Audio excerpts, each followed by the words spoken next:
Captain Jake Mercer had been staring at the same shipping manifest for 20 minutes, and he was pretty sure the words were mocking him. 12 tons of industrial-grade ball bearings. Riveting stuff. Literally. "Captain, we are maintaining optimal trajectory for the Proxima relay," Vix announced from the navigation console, her reptilian tail twitching nervously. Vix was always nervous. She could win the lottery and still worry about the tax implications during a meteor strike. "That's great, Vix. Truly inspiring navigation work." Jake took a sip of what the ship's food processor claimed was coffee. It tasted like someone had filtered motor oil through a gym sock. He drank it anyway. Space trucking built character, mostly the kind that made you question your life choices. The Bridge of the Wandering Prophet was about as glamorous as its name suggested. Flickering displays, duct tape holding down a loose panel, and a mysterious stain on the ceiling that Gorlan swore wasn't his fault. Gorlan swore a lot of things weren't his fault. Given that he was a 7-foot-tall four-armed Chromalian with the mechanical aptitude of a savant and the social grace of a golden retriever, Jake mostly believed him. "Dennis, how's our fuel situation?" Jake asked the empty air. "Oh, fantastic, Captain, simply marvelous. We have enough fuel to reach our destination with nearly 4% to spare. That's almost enough for a victory lap. A very small, very slow victory lap." The ship's AI had come with the vessel, and Jake suspected the previous owner had sold the ship just to get away from Dennis's relentless sarcasm. "Your enthusiasm is noted. My enthusiasm subroutines are functioning at peak efficiency, I assure you." Gorlan's voice crackled over the intercom, all 4 of his arms presumably juggling engine components. "Captain, I have optimized the coolant flow by 0.3%. We are now operating at peak mundanity." "That's the spirit, buddy." This was the reality of civilian cargo hauling. Boring routes, terrible coffee, passive-aggressive AIs, and enough paperwork to flatten a small moon. Jake had left his previous career for exactly this kind of tedious peace. No drama, no complications. Just simple, honest work, delivering extremely legitimate cargo through completely safe sectors.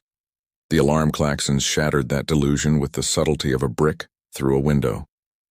"Multiple hyperspace signatures detected," Vix shrieked, her scales flashing from green to orange. 15 ships, no. 17, no, wait, definitely 15 surrounding our position." Jake set down his terrible coffee with deliberate calm. "Dennis? Classification?" "Scanning now. Oh dear. Oh my. Captain, those appear to be raider vessels, heavily armed raider vessels, the kind that make people like us reconsider our career trajectories and possibly our mortality." "Well," Jake said, leaning back in his chair, "this should be interesting." Vix spun around, her eyes bulging. "Interesting? Interesting. Captain, we are about to be murdered by space pirates. This is the opposite of interesting. This is horrifying. This is exactly what I warned you about when we took this route. You warned me about literally everything, Vix. Last week you warned me about the potential dangers of aggressive dust particles. Cosmic dust can be very abrasive." The comms panel lit up with an incoming hail. Jake stared at it for a moment, then casually pressed accept. The face that appeared on screen was exactly what Central Casting would order for Space Pirate Commander. Scales, scars, one eye that glowed ominously, and what appeared to be at least 7 different weapons bolted to his armor. His species was Varkothian, which meant he probably had venom sacs and a terrible attitude. Jake had met plenty of Varkothians. They were universally unpleasant at parties. "Unidentified cargo vessel, this is Commander Krellax of the Crimson Fang Raiders. You are completely surrounded. Power down your engines, prepare to be boarded, and surrender all cargo. Resist and you will be destroyed. You have 30 seconds to comply." It was a solid opening. Threatening, efficient, showed he'd done this before. Jake gave it a 7 out of 10, lacked creativity but hit the key points. "Yeah, hi, quick question." Jake raised one hand like he was in a classroom. "Who exactly do you think you're robbing?" The bridge went silent. Vix made a noise like a tea kettle losing its will to live. Gorlan's voice came over the intercom. "Captain, did you just ask the space pirates who they think they are robbing?" I did, yes. Seemed like pertinent information. Kralax blinked his glowing eye. His regular eye just looked confused. What kind of question is that? I am robbing you. Obviously. Did you not hear the part about being surrounded? Oh, I heard that part, very dramatic. Good use of the word destroyed. Really sold the threat. But I asked who you think you're robbing, not who you're robbing. They are the same thing. Are they, though? Vix had progressed from orange to a color Jake was pretty sure didn't exist in nature. Captain, with respect, what are you doing? Having a conversation, Vix. It's this thing humans do where we exchange words before making decisions. Very popular on Earth. Kralax's scales were starting to flush darker, which Jake knew from experience meant rising blood pressure. Listen here, you insolent little primate. I am Commander Kralax of the Crimson Fang Raiders, terror of 6 sectors, destroyer of convoys, nightmare of shipping lanes. We have ravaged countless vessels and left their crews begging for mercy. Surrender now or join the list of those who learned the hard way that defiance equals death. Jake nodded thoughtfully. Never heard of you. The silence that followed was beautiful. Kralax's jaw literally dropped. Somewhere in the background of his ship, another raider made a noise of disbelief. You have never heard of the Crimson Fang Raiders? Nope. Total blank. You guys knew? We have been operating for 8 cycles. 8 whole cycles. Wow. That's almost a decade. Very impressive. Jake's tone suggested it was anything but impressive. And you said 6 sectors? That's cute. Really working your way up from the miners. Dennis chimed in unhelpfully. Captain, I feel compelled to mention that antagonizing heavily armed criminals is typically considered poor survival strategy. Noted, Dennis, adding it to the list. Kralax had progressed through confusion into indignant rage. How dare you, how dare you? We are the most feared raiders in this entire region. Ships flee at the sight of our formation. Station masters pay tribute to avoid our wrath. Really? Which station masters? That is classified information. So none of them. Got it. Jake scratched his chin. Let me ask you something, Kralax. How many ships in your fleet? 15 warships, as you can clearly see on your sensors.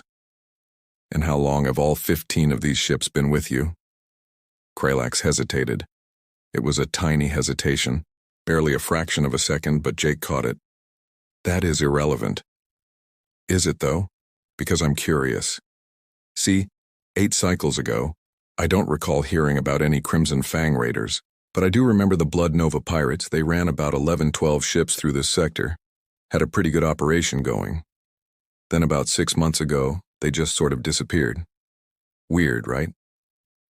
The color was draining from Kralax's scales now. Behind him, Jake could see other raiders exchanging nervous glances. So let me take a wild guess here, Jake continued, leaning forward. You merged with another crew recently, maybe absorbed some of their ships, rebranded. Crimson Fang sounds much more intimidating than Blood Nova. I'll give you that. Better marketing. Vix whispered. Captain, how do you know all this? Jake smiled. Because, Vix, I used to run cargo for the Blood Nova pirates.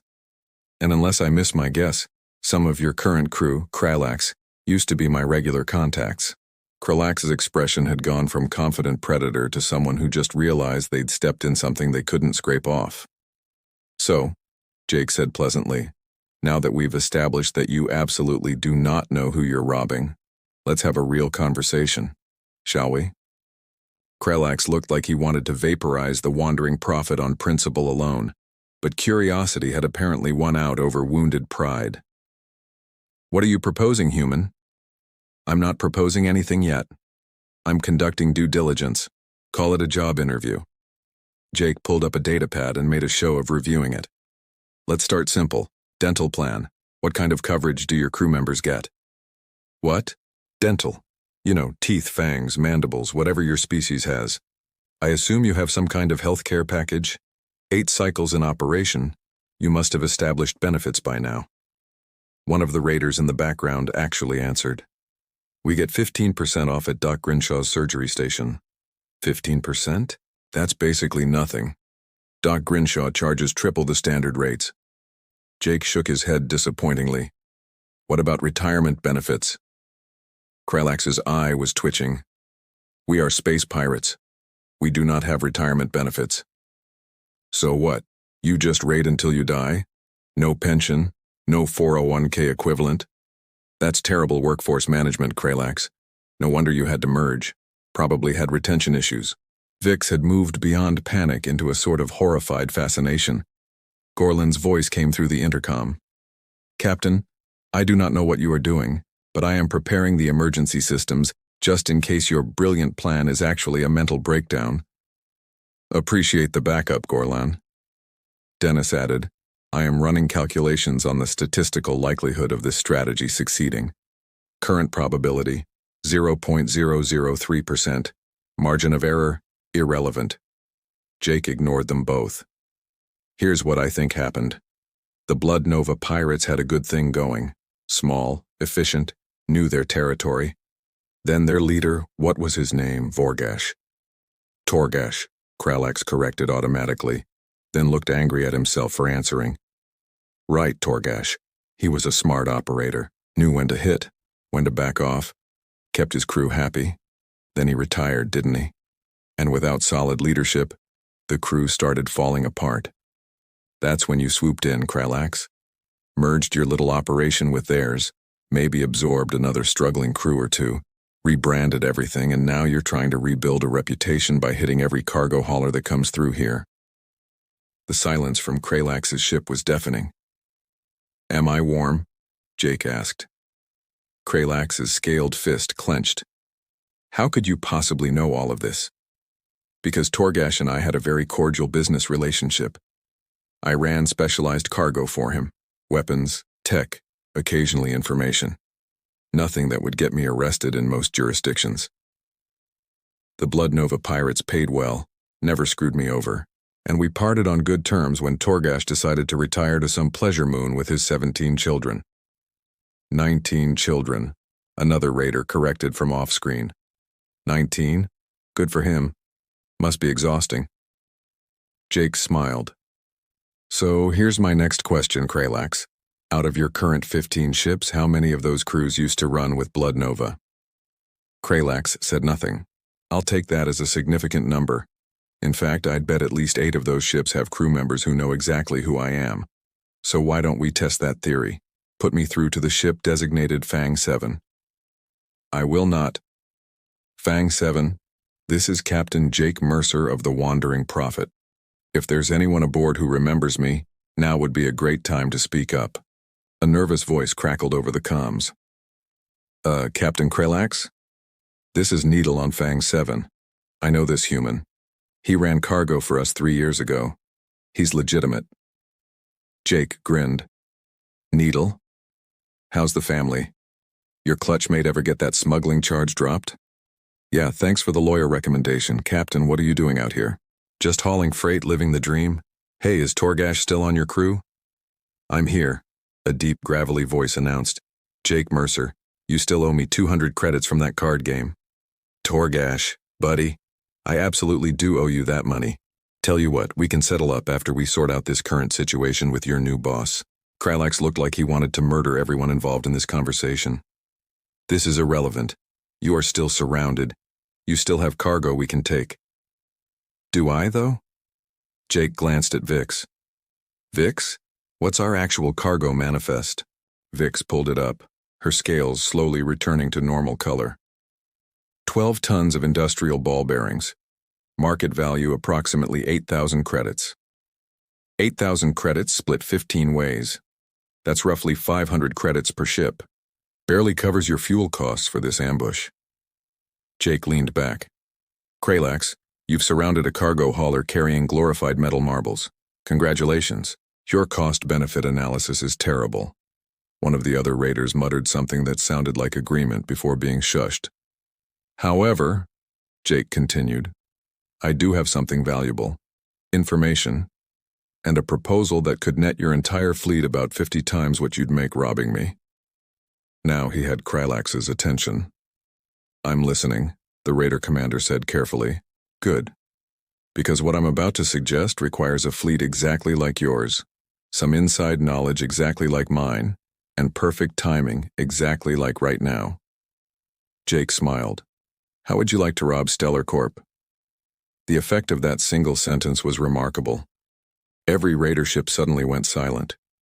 Kralax's eye stopped glowing, dimmed, then started glowing again, brighter than before. Stellar Corp, Kralax repeated slowly.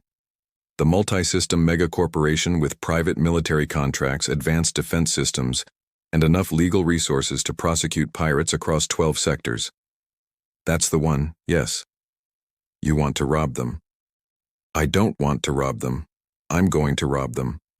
The question is whether you want in on it. Jake pulled up a holographic display. Dennis, show them Station Theta 7.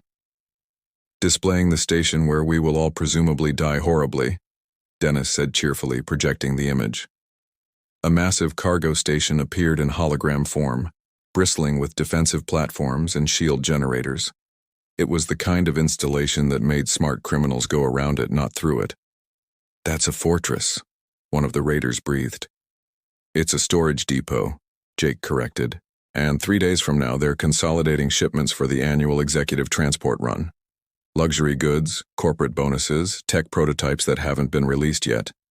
Total estimated value of the cargo passing through there, 4 million credits. Maybe more. Kralax leaned closer to his screen. That station has military-grade defenses. It does, which is why you can't just blow through it with brute force. You need finesse, timing, and someone with administrative access to their security systems. Jake tapped his chest. I worked for Stellar Corp for 6 years, left on very bad terms. They still haven't scrubbed my old credentials from their legacy systems. I can get you in, I can get you past the defenses, and I can get you out before their response fleet arrives. Vix's scales went orange again. Captain, you worked for Stellar Corp? You never mentioned that. It never came up, Vix. Never came up? We've been crewmates for 2 years. Has it been 2 years? Time flies when you're hauling ball bearings. Gorland's voice rumbled through the intercom. Captain, I am understanding now. You took this cargo run knowing raiders would intercept us. You specifically chose a route through former Blood Nova territory. This was your plan from the beginning. I might have had an idea or two, yes. You used us as bait, Vix said. I prefer the term collaborative opportunity. Dennis added, I would like the record to show that nobody informed me of this plan, which seems like poor AI relations. Kralax was studying the station schematic, his tactical mind clearly working. Why do you need us? If you have access codes, you could hire any crew.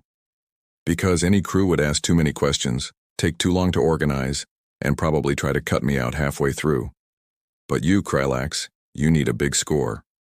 Your Crimson Fang rebrand isn't working. The merge was messy. Half your crews are former Blood Nova who still remember the good old days. You're hemorrhaging respect, and respect is everything in this business. You hit Stellar Corp, though? Successfully rob one of the biggest corporations in the sector? That makes you a legend. It was true, and Kralax knew it. His scales were shifting through colors as he processed the information. What's your cut? Kralax asked. 10%. Non-negotiable. I'm providing access, timing, and the plan. You're providing the muscle and the ships. Without me, you can't hit the station. Without you, I can't carry out enough cargo to make it worthwhile. 10% of 4 million is 400,000 credits. Math checks out. That seems disproportionate for simply providing access codes. Jake's smile faded slightly. Kralax, Stellar Corp destroyed my career because I reported safety violations. They blacklisted me across 8 sectors. I lost my pilot's license, my corporate pension, and nearly ended up in prison on fabricated charges. I've spent 3 years hauling garbage through space because they made sure nobody reputable would hire me. 10% isn't payment. It's reparations. Plus revenge. That apparently resonated. Several of the raiders nodded. In pirate circles, revenge was a currency unto itself. How do we know you're not setting us up? Another raider asked. This could be a trap. If it was a trap, I wouldn't have spent the last 20 minutes convincing you I'm legitimate. I would have just surrendered and let you board. then triggered whatever ambush I'd arranged. Use your heads, I'm coming to you. That doesn't suggest I'm working with Stellar Corp. Torgash's voice cut through the chatter. Jake Mercer is honorable. If he says he has a plan, he has a plan. I vouch for him. As do I, Needle added. He saved our entire crew once when a deal went bad. Could have left us to die. Didn't. Kralax looked at his own crew, then back at Jake. You said timing is critical. Why 3 days? Because that's when the corporate shuttle arrives to pick up the consolidated cargo. Security will be focused on VIP protection, not the cargo itself. Plus, the shield generators cycle for maintenance during that window. 37 minutes where the station's defenses are at 60% capacity. That's our opening. 37 minutes, Kralax repeated. That's not much time. It's enough if we don't waste time arguing about it. Jake pulled up a detailed tactical breakdown. Here's how it works. I transmit the codes. Your ships approach in 3 waves. First wave takes out the sensor arrays here and here. Second wave suppresses their point defense. Third wave docks and grabs everything that isn't bolted down. Total time in the station, 22 minutes. Then we jump before their response fleet arrives. Gorlan's voice held a note of appreciation. Captain, this is actually a very good plan. Thank you, Gorlan. I've been working on it for 8 months. Kralax studied the plan in silence. His crew waited. Vix chewed on her claws. Dennis hummed what might have been funeral music. Finally, Kralax nodded. We have an agreement. But if you betray us, Captain Mercer, I will personally hunt you across every system in known space. Fair enough, I'd expect nothing less. Send me your encrypted channel. We have 3 days to coordinate, and I need to brief everyone on Stellar Corp's security protocols. As the raiders began organizing themselves, Vix turned to Jake. Captain, I cannot believe that actually worked. Vix, the secret to dealing with criminals is understanding they're just people doing a job. They want profit, respect, and not to die. Give them a path to all 3, and they're surprisingly reasonable. I am recalculating my assessment of human psychology, Dennis announced. It appears to be 23% more sociopathic than previously estimated. I'll take that as a compliment. 3 days of planning had transformed 15 suspicious pirates into a reasonably coordinated strike force. Jake had to admit, once Kralax committed to something, he committed hard. The raider commander had organized his crews, run simulations, and even asked intelligent questions about Stellar Corp's response protocols. Now, as they approached Station Theta-7, Jake felt the familiar pre-heist tension. It was like stage fright, except the stage was a fortified space station and the audience was armed. All ships, this is Kralax. Maintain formation. Captain Mercer, transmit access codes on my mark. Jake's fingers hovered over the console. Ready when you are. Gorlan, how are our engines? Jake asked privately. Modified as requested, Captain. We can jump to hyperspace in 8 seconds instead of the standard 15. I have also reinforced structural integrity in case we need to make aggressive maneuvers. I still do not approve of this plan, but I have made us as prepared as possible. You're the best, buddy. I am aware. It is a burden I carry with grace. Vix was monitoring 6 different sensor arrays simultaneously, her tail wrapped around her chair. All station defenses are active. Shield generators are, wait, they're cycling. Captain, they're actually cycling, exactly as you predicted. Told you, maintenance schedules are very reliable when you're dealing with corporate bureaucracy. Mark, Kralax shouted. Jake transmitted the codes. For 3 agonizing seconds, nothing happened. Then the station's defensive grid flickered, reset, and came back online, showing the raider fleet as authorized vessels. We're in, Jake announced. You have 37 minutes starting now. The raider fleet split into 3 perfect waves exactly as planned. The first wave of ships launched specialized drones that attached to the sensor arrays like mechanical leeches, feeding false data. The second wave positioned themselves to intercept any defensive fire. The third wave, including the Wandering Prophet, approached the docking bays. Stellar Corp Station Control, this is Transport Group Delta 7 requesting expedited docking for executive cargo retrieval. Jake said smoothly into the comms. Delta 7, you're early. Shuttle isn't scheduled until 1400 hours. Schedule got moved up, executive decision, you know how it is. There was a pause. Yeah, tell me about it. Cleared for docking bays 12 through 18. See, Jake said to his crew. Social engineering. Works every time. The wandering prophet docked with a gentle thunk. Kralax's voice crackled over the channel. All teams, execute. Remember, 22 minutes. What followed was organized chaos. Raiders swarmed through the station like particularly motivated shoppers during a sale. They had cargo manifests, knew exactly what to grab, and moved with surprising efficiency. Gorlan used his forearms to carry containers that would have required 3 normal people. Jake coordinated from the bridge, monitoring security channels and station systems. Second wave, you've got 2 patrol drones approaching from Section 7. Suggested you discourage them. Discouraging now, came the reply, followed by the sound of weapons fire. Vix was tracking their timeline. 19 minutes remaining. All teams are ahead of schedule. That's because they're motivated. Nothing motivates quite like stealing from a corporation that screws everyone over. Jake rerouted a security patrol to the wrong deck. Kralax, you might want to speed up in Bay 15. I can only delay the inspection team for another 3 minutes. Acknowledged. Team 4 double time.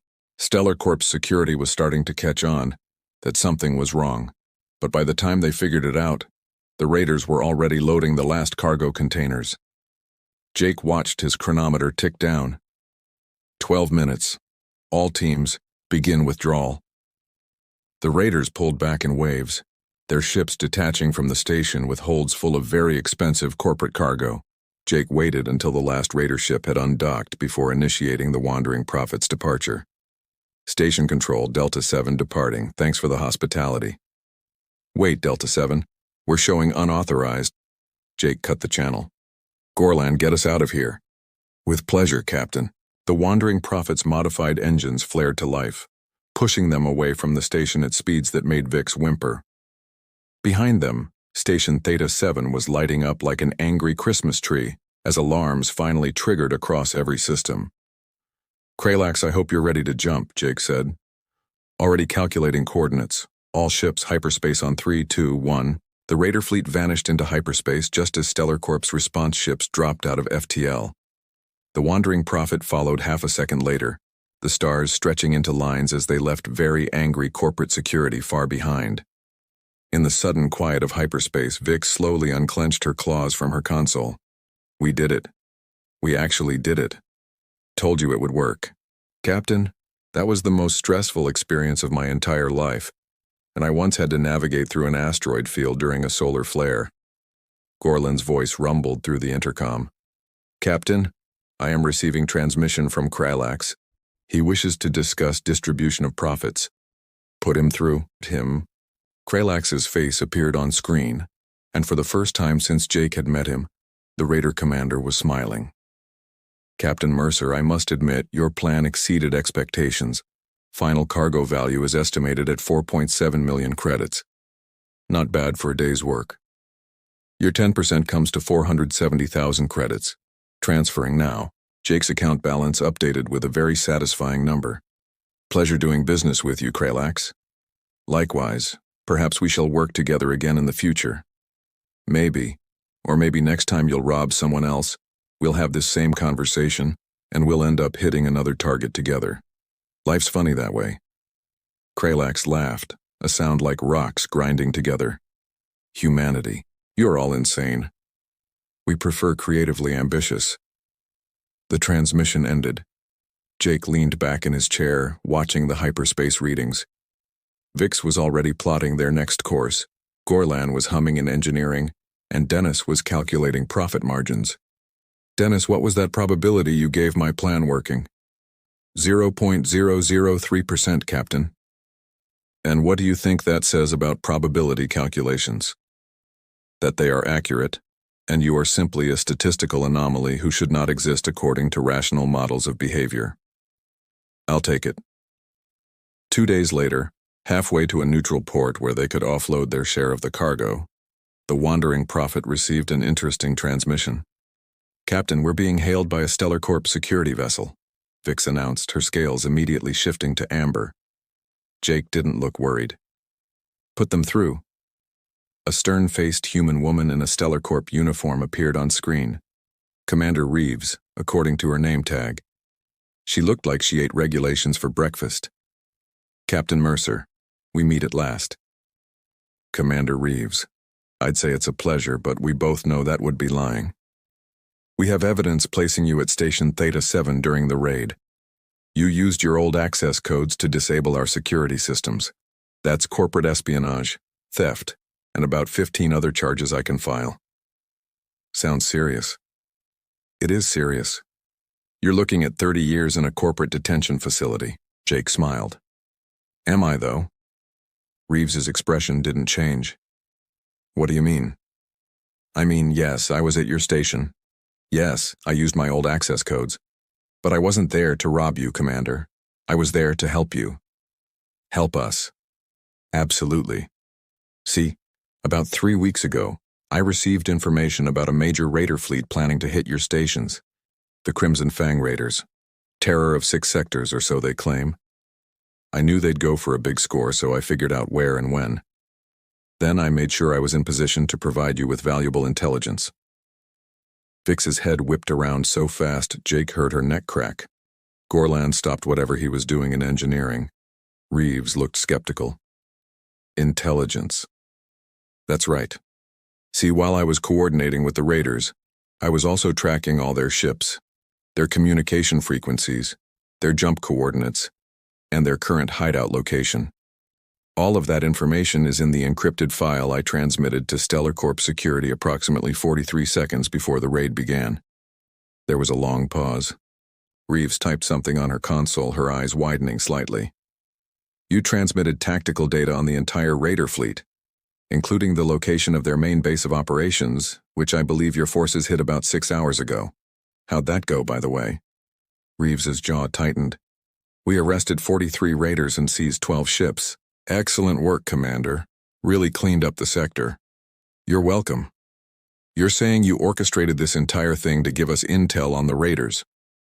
"I'm saying I used the raiders to confirm their locations and capabilities, then provided you with everything you needed to shut them down. Yes, they stole some cargo in the process, but you recovered most of it from their base, didn't you?" Another pause. More typing. "Approximately 70% was recovered." 70%, not bad. And in exchange, you eliminated a major pirate threat that's been operating for 8 cycles. I'd call that a win." Jake leaned forward. "Now, we both know you can't actually prove I coordinated the raid itself. My logs show I was there under duress, surrounded by 15 pirate ships. The security footage will show I transmitted the access codes only after being threatened. You could probably make some charges stick, or you could credit me as a confidential informant who helped you take down a significant criminal operation." Reeves stared at him for a long moment. Jake could practically see her running cost-benefit analyses in her head. Prosecuting him would be expensive, time-consuming, and ultimately uncertain. Crediting him as an informant made her look good, closed cases, and didn't cost anything. "You're a manipulative bastard, Mercer. I prefer strategically flexible. This doesn't change what happened 3 years ago. You're still blacklisted." "I'm aware, but I'm not asking for my job back, Commander. I'm just asking that you take the win and move on." Another long silence. Then Reeves nodded curtly. "Fine. Your information was valuable. Consider this matter closed. But Mercer, stay out of Stellar Corp space. Next time, I won't be so generous." "Understood, Commander. Always a pleasure." The transmission ended. Jake turned to find his entire crew staring at him with expressions ranging from shock to awe to something that might have been existential crisis. "You set up the raiders," Vic said slowly. "You gave them just enough rope to hang themselves. I gave Stellar Corp the location of a criminal base and helped them make multiple arrests. What the raiders did with their brief window of success was their choice. But you knew Stellar Corp would hit their base." "I suspected they might look into it, yes." Gorlan's voice was thoughtful. So everyone got what they wanted. The raiders got a big score and reputation boost. Stellar Corp recovered most of their cargo and eliminated a threat. You got paid and avoided prosecution. And Kralax even got to keep some ships and crew since not everyone was at the base. Funny how that worked out. Dennis's voice dripped with sarcasm. Captain, I am recalculating my understanding of human morality. It appears to exist in a state of quantum uncertainty, where all outcomes are simultaneously beneficial and betraying, depending on one's perspective. That's beautiful, Dennis. You should write poetry. Vic shook her head. I don't know whether to be impressed or horrified. Why not both? Jake pulled up their navigation charts. Now we have 470,000 credits, minus 30% for operating costs and crew shares, which leaves us all pretty comfortable. I'm thinking we take a month off, find somewhere nice. Beach planet, maybe. A beach planet sounds wonderful, Gorlan said. I have never been to a beach. Then it settled. Jake looked at his crew, these misfits who'd stuck with him through cargo runs and heists and apparently complex triple crosses. Good work, everyone. As they settled into the routine of hyperspace travel, Vix finally asked the question that had been bothering her. Captain, what about Kralax? Won't he figure out you betrayed him? Betrayed is such a strong word. I prefer outmaneuvered. Jake pulled up a star chart. Besides, Kralax got exactly what I promised him. A big score, a reputation boost, and the chance to rebuild his fleet. Sure, he lost some ships and crew, but those were the ones at the main base, the ones who weren't loyal to him anyway. The crews who participated in the raid, his actual supporters, all made it out clean with full shares. So you actually helped him consolidate power. I gave him a chance to prove himself as a leader and eliminate potential rivals in one move. If he's smart, which I think he is, he'll realize that and consider us even. If he's not smart, well, we'll deal with that when it happens. Gorlan laughed, a deep rumbling sound. Captain, you have played multidimensional chess while everyone else was playing checkers. I just paid attention, Gorlan. That's the thing about humans. We're not stronger than most species, not faster, not more advanced. But we pay attention to details, we understand motivations, and we're willing to take risks that look absolutely insane to everyone else. The statistical probability of your plan succeeding was effectively zero, Dennis pointed out. Exactly, which is why it worked. Nobody expected it because nobody sane would try it. Jake grinned. That's the thing about humans, Dennis.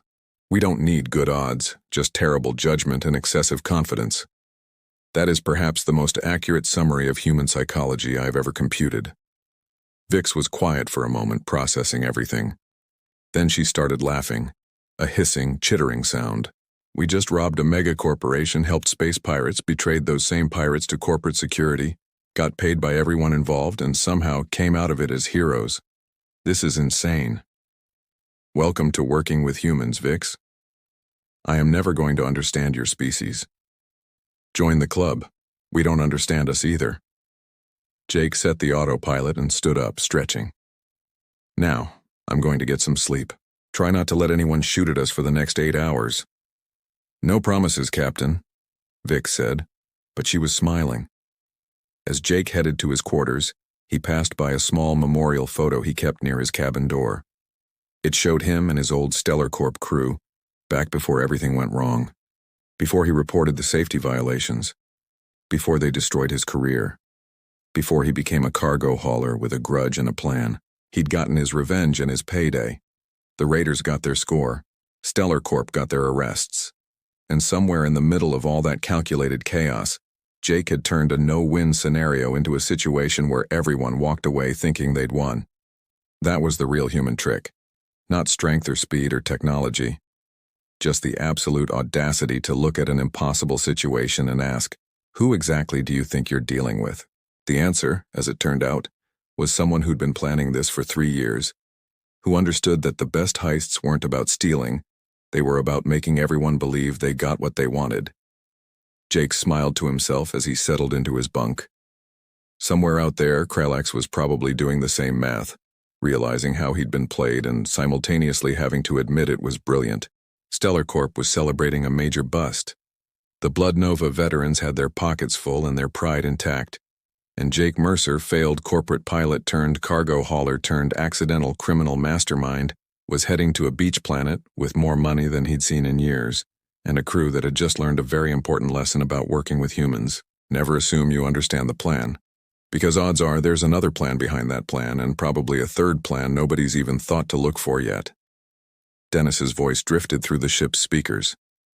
Captain, I feel compelled to inform you that I have recorded all of these events for posterity and possible future blackmail purposes. That's fine, Dennis. Just make sure you get my good side. You don't have a good side, Captain. Ouch. Fair, but ouch. As the wandering prophet sailed through hyperspace toward rest, relaxation, and whatever new disaster Jake would inevitably talk them into, Vix pulled up the crew's new account balances. Even after expenses, everyone had made enough to retire comfortably if they wanted. She pulled up a communication to her clutchmate back home. How to explain this? Fell in with a human captain. Accidentally became an accomplice to corporate espionage. Got rich. The usual. Gorlan was in engineering, already planning modifications to the ship with their newfound budget. Maybe better engines. Definitely better coffee maker. Possibly weapons systems, just in case the captain had any more brilliant ideas. And Jake, lying in his bunk with a smile on his face, was already thinking about the next job. Because that was the other thing about humans. They never knew when to quit while they were ahead. But then again, if they did, where would be the fun in that?